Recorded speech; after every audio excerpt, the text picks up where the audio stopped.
दोस्तों नमस्कार। हिंदी की बिंदी चैनल पर आप सबका स्वागत है। मैं हूं डॉक्टर प्रदीप प्रसन्न और आप भी प्रसन्न होंगे ऐसा मुझे विश्वास है। तो आइए आज हिंदी व्याकरण, हिंदी भाषा, हिंदी साहित्य में कुछ नई बातें सीखते हैं।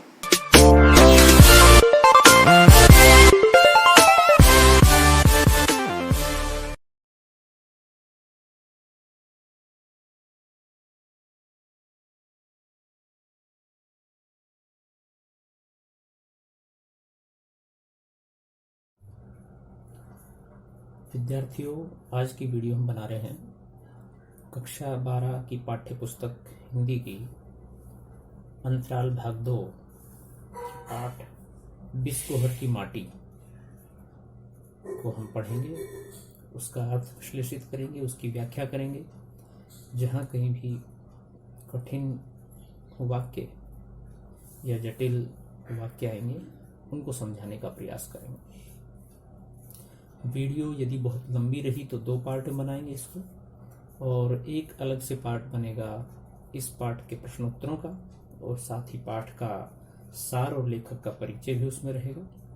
तो आइए हम शुरू करते हैं आज का पाठ। विश्वनाथ त्रिपाठी द्वारा लिखित बिस्कोहर की माटी। पूरब टोले के पोखर में कमल फूलते, भोज में हिंदुओं के यहाँ भोजन कमल पत्र पर परोसा जाता।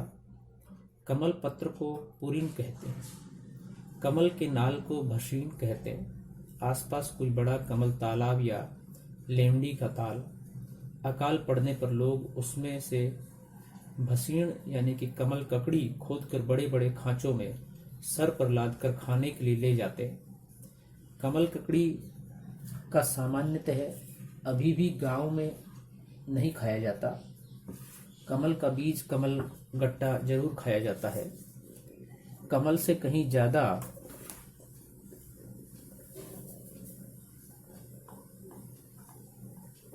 बहार कोइयां की थी।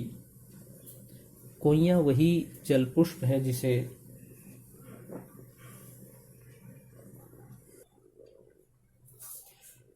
इसे कोका बेली भी कहते हैं, यानी कि कमल ककड़ी से जुड़े हुए, कमल से जुड़े हुए उसके दूसरे अंग कौन कौन से हैं और उसके दूसरे नाम क्या है वो यहाँ पर बताया जा रहा है।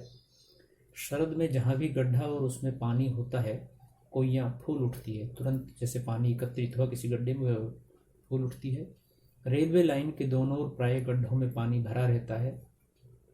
आप उत्तर भारत में इसे प्राय सर्वत्र पाएंगे, यानी कि लगभग सभी जगह ये उगाती है। विश्वनाथ बहुत दिनों समझते थे कि कोइयां सिर्फ हमारे यहाँ का फूल है। एक बार वैष्णो देवी दर्शनार्थ गए, देखा यह पंजाब में भी रेलवे लाइन के दोनों तरफ खिला था, अनवरत निरंतर।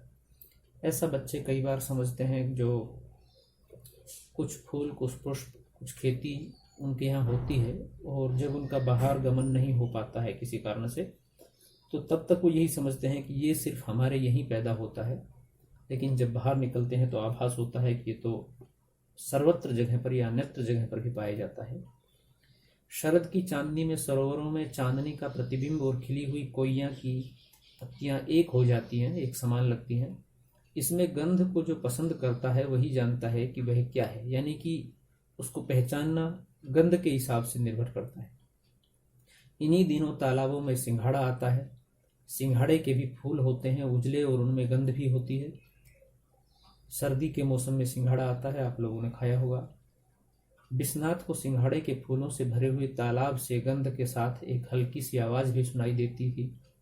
वे घूम घूम कर तालाबों से आती हुई वह गंध मिश्रित आवाज सुनते। सिंघाड़ा जब बतिया यानी कि छोटा होता है, तब दूधिया होता है, तब उसमें वह गंध भी होती है। सिंघाड़ा कच्चा होता है, दूधिया होता है, तभी उसका टेस्ट भी बहुत स्वादिष्ट होता है, अलग तरह का होता है। और शरद में ही हर श्रृंगार फूलता है।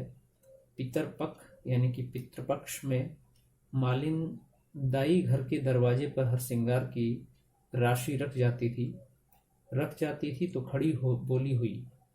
गांव की बोली में कुरई जात रही, ये कहा जाता था। बहुत ढेर सारे फूल मानो इकट्ठे ही अनायास उनसे गिर पड़ते थे। कुरई देना है तो सकर्मक, लेकिन सहजता अकर्मक की है। गांव में ज्ञात अज्ञात वनस्पतियों, जल के विविध रूपों और मिट्टी के अनेक वर्णों आकारों का एक ऐसा समस्त वातावरण था जो सजीव था। यहाँ लेखक इस पाठ के साथ साथ खड़ी बोली और ग्रामीण बोली यानी कि लोक भाषा के अंतर को भी स्पष्ट कर रहे हैं। साथ ही साथ क्रिया सकर्मक और अकर्मक वो भी बता रहे हैं। गांव में ज्ञात अज्ञात वनस्पतियों, जल के विविध रूपों और मिट्टी के अनेक वर्णों आकारों का एक ऐसा समस्त वातावरण था जो सजीव था। विश्वनाथ आदि बच्चे उसे छूते, पहचानते, उससे बतियाते थे। सभी चीजें प्रत्येक चीज में थी और प्रत्येक सब में। आकाश भी अपने गांव का ही एक टोला लगता, यानी कि ऐसा आभास होता जैसे कि ये भी हमारे गांव का एक हिस्सा है और यही हमारे गांव में है, बाकी कहीं भी नहीं होगा। चंदा मामा थे, उसमें एक बुढ़िया थी जो बच्चों की दादी को सहेली थी, जो बच्चों की दादी की सहेली थी। माँ आंचल में छिपाकर दूध पिलाती थी। बच्चे का माँ का दूध पीना सिर्फ दूध पीना नहीं, माँ से बच्चे के सारे संबंधों का जीवन चरित्र होता है। यहाँ लेखक और 2-3 बातें स्पष्ट कर रहा है। एक तो छोटे बच्चे अक्सर सभी जगह पर चंदा मामा कहानियाँ सुनते हैं। चांद में एक बुढ़िया है, इस तरह की कहानियाँ भी वो सुनते हैं और उनको आभास भी होता है जब वो चांद को देखते हैं। और माँ और बच्चे का जो रिलेशन है, खासतौर से जब बच्चा माँ का दूध पीता है उस उम्र तक होता है, तो वो एक जीवन के पूरे चरित्र के संबंध को स्पष्ट करता है। कितनी प्रगाढ़ता उस संबंध में है, कितनी निस्वार्थता है, कितना ममत्व है उस संबंध में। बच्चा सुबुकता है, रोता है, माँ को मारता है, माँ भी कभी कभी मारती है। बच्चा चिपटा रहता है, माँ चिपटाए रहती है। बच्चा माँ के पेट का स्पर्श, गंध भोगता रहता है, पेट में अपनी जगह जैसे ढूंढता रहता है। विश्वनाथ ने एक बार जोर से काट लिया। माँ ने जोर से थप्पड़ मारा। फिर पास में बैठी नाउन ने कहा, दांत निकाले हैं, टीसत है। यानी कि जब बच्चे के दांत निकलते हैं तो एक तरह से दांतों में एक हल्का पेन होता है जिसके कारण वो दांतों को टाइट चबाता है किसी भी चीज को। तो संयोग से दूध पीते हुए ऐसा हो जाता है, वो काट लेता है। चांदनी रात में खटिया पर लेटी माँ बच्चे को दूध पिला रही है। बच्चा दूध ही नहीं, चांदनी भी पी रहा है। चांदनी भी माँ जैसी ही पुलक स्नेह ममता दे रही है। यानी कि एक ऐसा आभास है जिसमें चांदनी रात में बच्चा ये सारी चीजें आनंद के साथ ग्रहण कर रहा है। माँ के अंक में लिपट कर माँ का दूध पीना जड़ के चेतन होने यानी मानव जन्म लेने की सार्थकता है। यहाँ लेखक ये कहना चाह रहे हैं कि बच्चा जब छोटा होता है तो माँ के दूध के सहारे ही अपना जीवन यापन करता है। तो एक तरह से उस जड़ को चेतन करने में माँ का दूध सबसे बड़ी भूमिका का निर्वहन करता है। वही उस एक तरह से शांत पड़े हुए उस शरीर को चेतन में बनाने की बड़ी भूमिका निभाता है। पशु माताएं भी यह सुख देती पाती होंगी और पक्षी अंडज भी। यानी कि लगभग सभी प्रकृति पर में जो प्राणी हैं वो सभी ऐसा आभास देते हैं अपने बच्चों के लिए, और दूसरा अपनों के लिए नहीं। चूंकि हम जानते हैं बड़े होने के बाद मनुष्य अपनी माँ के अलावा गाय, भैंस, बकरी यानी कि इन बच्चों की माँओं के भी दूध हम पीते हैं, तो उससे भी एक आनंद प्राप्त होता है। और वो भी मनुष्य को सजीव रखने में, चेतन रखने में, उसे पालने में बड़ी भूमिका निभाती है। यह विश्वनाथ ने बहुत बाद में देखा समझा। दिलशाद गार्डन के डियर पार्क में तब बतखें होती थी। बतख अंडा देने को होती तो पानी छोड़कर जमीन पर आ जाती। यानी कि ये एक प्रक्रिया है कि बतख रहती पानी में है लेकिन जब अंडा देती है तो जमीन पर आ जाती है। इसके लिए एक सुरक्षित कांटेदार बाड़ा था। देखा एक बतख कई अंडों को से रही है, पंख फुलाए उन्हें छिपाए है। सेने का मतलब ये होता है एक तरह से जब कोई मादा बतख अंडा देती है तो उन अंडों के ऊपर जब तक वो फूट नहीं जाते, उनसे बच्चा निकल नहीं जाता, वो प्रतिदिन कुछ समय के लिए आकर के उन पर बैठती है। यानी कि उनको जीवन के विकास में अपनी बड़ी भूमिका निभाती है। उनको विकसित करने में वो एक प्रक्रिया है, उसको सेना बोलते हैं। पंख फुलाए उन्हें छिपाए है, दुनिया से बचाए है। एक कौवा थोड़ी दूर ताक में बतख की चोंच सख्त होती है, यानी कि कौवा ताक में है, जैसे ही बतख यहाँ से जाए तो वो तुरंत उन अंडों को खा ले या उनसे बच्चा निकाल के खा जाए। एक कौवा थोड़ी दूर ताक में बतख की चोंच सख्त होती है, अंडों की खोल नाजुक होती है।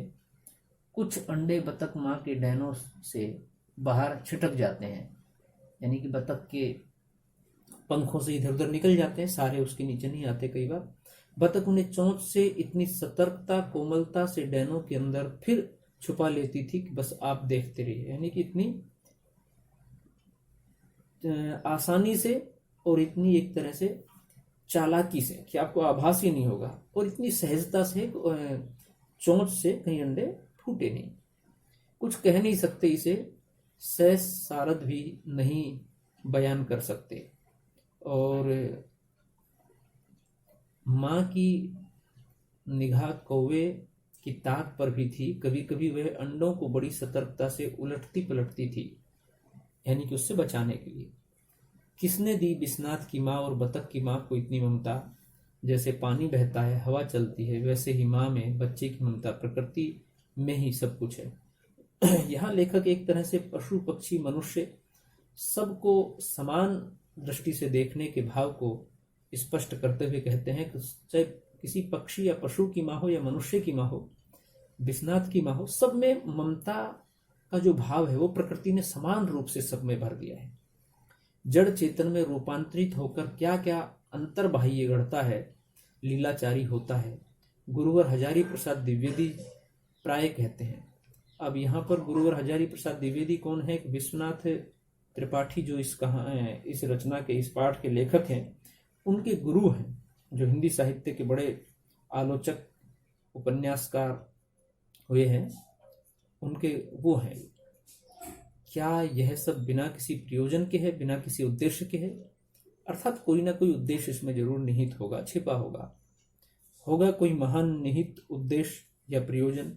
लेकिन अभी तो बुश ब्लेयर ने इराक फतेह किया है, कहाँ माँ का बच्चे को दूध पिलाना, कहाँ बतख का अंडा सेना। यानी कि ये रचना, ये पाठ उस समय का लिखा गया है जब बुश ब्लेयर ने इराक पर हमला किया था और उसे फतेह किया था। कहाँ माँ का बच्चे को दूध पिलाना, कहाँ बतख का अंडा सेना, ये सब सामान्य बातें हैं। विश्वनाथ पर अत्याचार हो गया जब वह दूध पीने वाले ही थे कि छोटा भाई आ गया।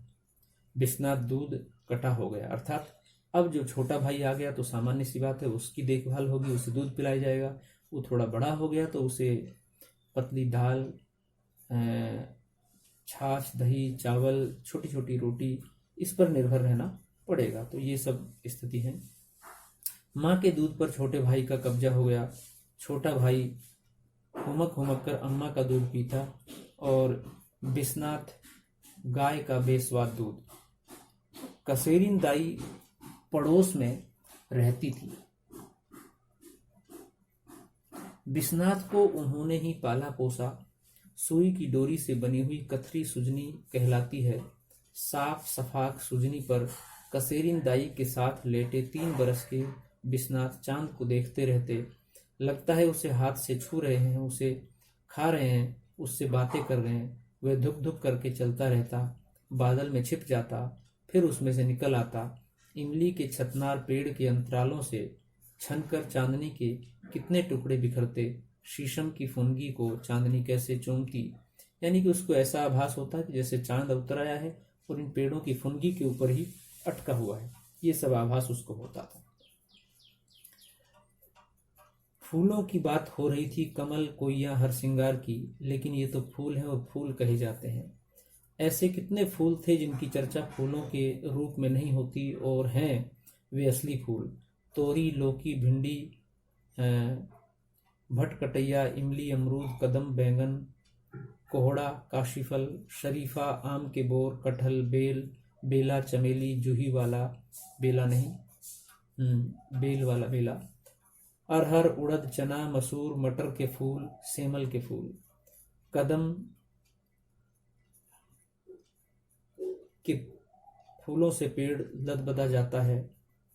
यानी कि लेखक का कहने का तात्पर्य यह है कि ये सभी सब्जी के फल के वृक्ष या फिर बेलें हैं पौधे हैं, इनमें भी फूल आते हैं निश्चित रूप से फल आने से पूर्व, लेकिन इनकी चर्चा फूलों के रूप में नहीं होती है सामान्यतः। कृष्ण जी उसी पर झूलते थे, झूला पड़ा कदम की डाली, नंदक नंद कदम्बक तरुतर। क्या कदम्ब और देशों में होता है? मुझे तो लगता है कदम्ब का दुनिया भर में एक ही पेड़ है, बिस्कोहर के पच्छू टोला में ताल के पास। यानी कि बच्चे को यह आभास हो रहा है कदम्ब दुनिया में क्या भारत में भी कहीं दूसरी जगह नहीं होता, सिर्फ और सिर्फ उसी के गांव में होता है, ऐसा उसको आभास हुआ। खेतों में तेल तेल की गंध जैसे हवा उसमें अनेक रूपों में तैर रही हो, सरसों के अनवृत फूल खेत सौंदर्य की को कितना पावन बना देते थे। विश्वनाथ के गांव में एक फल और बहुत इतराता होता था, उसे भरभंडा कहते थे, उसे ही शायद सत्यानाशी कहते थे। यानी कि अलग अलग जगह अलग अलग नाम है उसके। नाम चाहे जैसा हो, सुंदरता में उसका कोई जवाब नहीं। फूल पीली तितली जैसा, आंखें आने पर माँ उसका दूध आंख में लगाती, यानी कि जब आंख दुखनी आ जाती, आंख में सोजन आ जाता, ललवाई हो जाती या पेन होने लगता, तो इस तरह से, या हल्का पानी गिरने लगता तो उसे आंख आना बोलते हैं। तो उसका दूध लगाते और उसमें सही हो जाते। और दूबों के अनेक वर्णी छोटे छोटे फूल बचपन में, इन सबको चखा है, सूंघा है, कानों में खोसा है। और देखिए धान गेहूं जौ के भी फूल होते हैं, जीरे की शक्ल में भुट्टे का फूल, धान के खेत और भुट्टे की गंध, जो नहीं जानता उसे क्या कौन समझाए। तो विद्यार्थियों वीडियो जरा बड़ी हो रही तो हम इसको 2 पार्ट बना देते हैं, इसके बाद इसका अगला पार्ट बनेगा।